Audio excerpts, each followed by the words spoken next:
Rapport Laboratoire Loi de Hess par Nicolas Chilis et Simon Riope. Donc le but de ce laboratoire est de prouver que dans une réaction à plusieurs étapes, la variation d'enthalpie de chaque étape additionnée à celle de toutes les autres étapes est égale à la variation d'enthalpie globale. En d'autres termes, il faut prouver la loi de Hess. Maintenant, passons à l'hypothèse.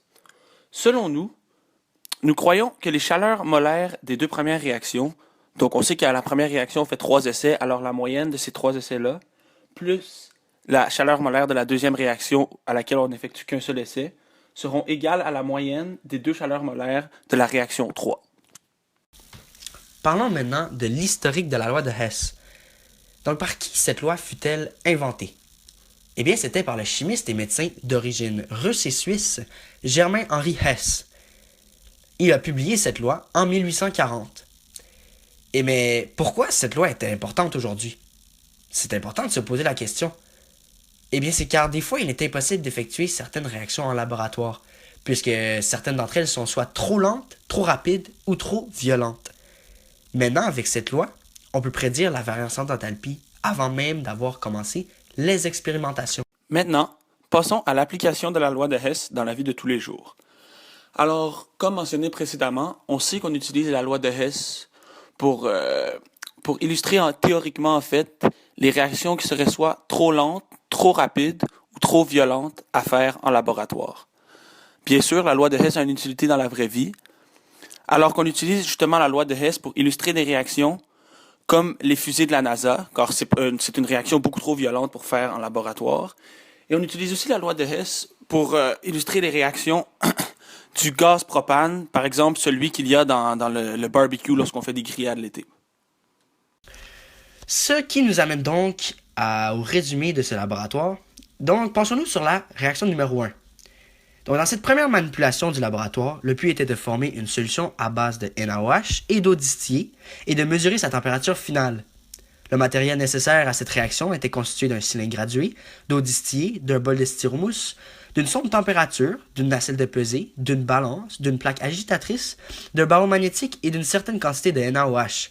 Pour réussir cette réaction, il fallait entre autres mesurer une certaine quantité d'eau distillée à l'aide d'un cylindre gradué, mesurer une certaine quantité de NaOH à l'aide d'une nacelle de pesée et d'une balance, mélanger le tout à l'aide d'un barreau magnétique et d'une plaque agitatrice, et finalement déterminer la température finale. Une fois terminé, il fallait recommencer ces étapes avec différentes quantités d'eau distillée et de NaOH. La réaction 2. Donc dans cette réaction, le but était très similaire à celui de la réaction 1. Il consistait à mesurer la température finale d'une certaine solution. Ce qui différait cependant les deux réactions était qu'il fallait créer une solution à base de NaOH, d'eau distillée et en plus de HCl. Le matériel fourni était constitué d'une nacelle de pesée, d'une balance, d'une certaine quantité de NaOH, d'eau distillée, d'un ballon jaugé, d'une éprouvette, d'un bol de styromousse, d'une plaque agitatrice, d'un barreau magnétique, d'une certaine quantité de HCl et finalement d'une sonde de température.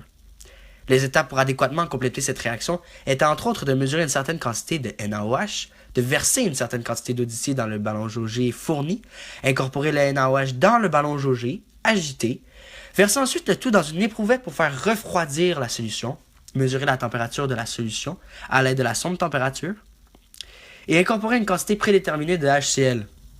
Ce serait de bien mélanger et finalement mesurer la température finale. Donc, il y avait finalement la réaction 3. Donc pour cette troisième et dernière réaction du laboratoire, le but était encore de mesurer la température finale d'une solution à base de NaOH, d'eau distillée et de HCl.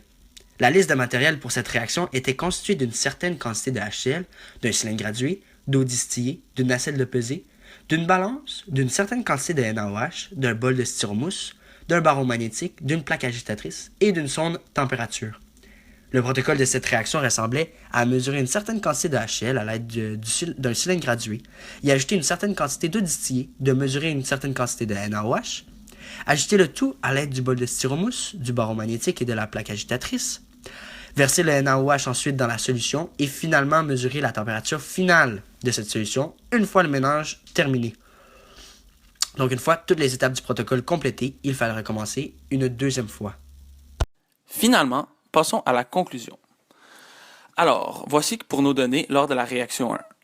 Lors du premier essai, notre chaleur molaire correspondait à moins 42,11 kJ par mol. Puis, lors du deuxième essai, elle a augmenté légèrement pour se situer à moins 42,56 kJ par mol.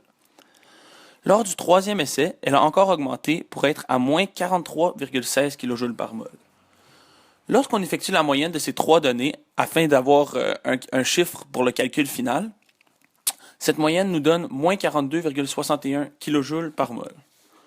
Puis, lors de la réaction 2, celle dans laquelle on n'effectuait qu'un seul essai, notre seule chaleur molaire obtenue nous donnait moins 54,29 kJ par mol. Lors de la réaction 3, pour le premier essai, notre chaleur molaire était de moins 98,49 kJ par mol, et lors de l'essai 2, la chaleur molaire correspondait à moins 99,04 kJ par mol. Lorsqu'on effectue la moyenne de ces deux données, la chaleur molaire devrait se situer à moins 98,77 kJ par mol. Alors, on se rappelle de l'hypothèse qu'on avait formulée en disant que les chaleurs molaires de la réaction 1 et 2 additionnées ensemble allaient être environ égales à celles de la réaction 3, oui. Eh bien, si on effectue le calcul moins 42,61 plus moins 54,29, cela nous donne moins 96,9 kJ par mol. Et on sait que la chaleur molaire de la réaction 3 est de moins 98,77 kJ par mol.